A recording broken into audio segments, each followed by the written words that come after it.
শরীয়তপুরের জেলা প্রশাসক আশরাফ উদ্দিন 1 বছর পূর্বে নিজের শালকের স্ত্রীর দিকে কুনজর দেন, পরে ওই গৃহবধূকে প্রেমের প্রস্তাব দিয়ে সমালোচিত হন। উনি শুরু থেকেই আমাকে এইভাবেই আসক্ত করে ওনার প্রতি।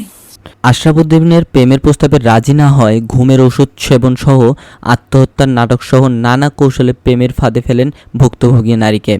এরপর বিয়ের প্রলোভন দেখিয়ে শালকের সঙ্গে তালাক করায়। কিন্তু বিয়ে তো দূরে থাক, সামাজিক যোগাযোগ মাধ্যমে ভিডিও ভাইরাল করে দেওয়া সহ নানাভাবে প্রাণনাশের হুমকি দেওয়ার অভিযোগ উঠেছে জেলা প্রশাসকের বিরুদ্ধে।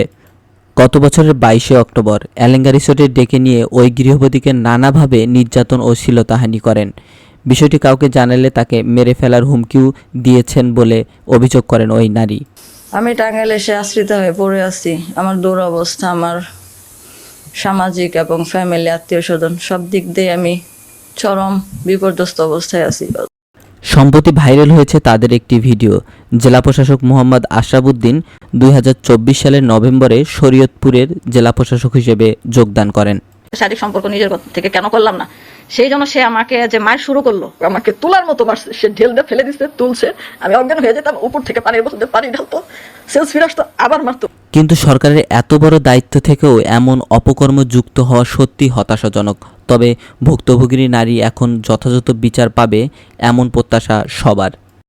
একটা সোফা ছিল ওই রিসর্টের রুমে, সেই সোফার মধ্যে আমাকে ঢেল দিয়ে ফেলে দিছিল, যেখানে আমার কোমরে এখনো সেই ব্যথাটা আছে।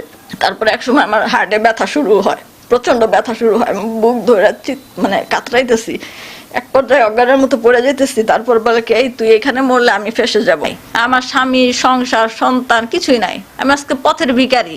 যে তার যথাযথ বিচার হোক। মানুষের আত্মাটা বের হওয়া যদি সহজ হয়ে যেত, এখন আমার বেঁচে থাকার কথা না।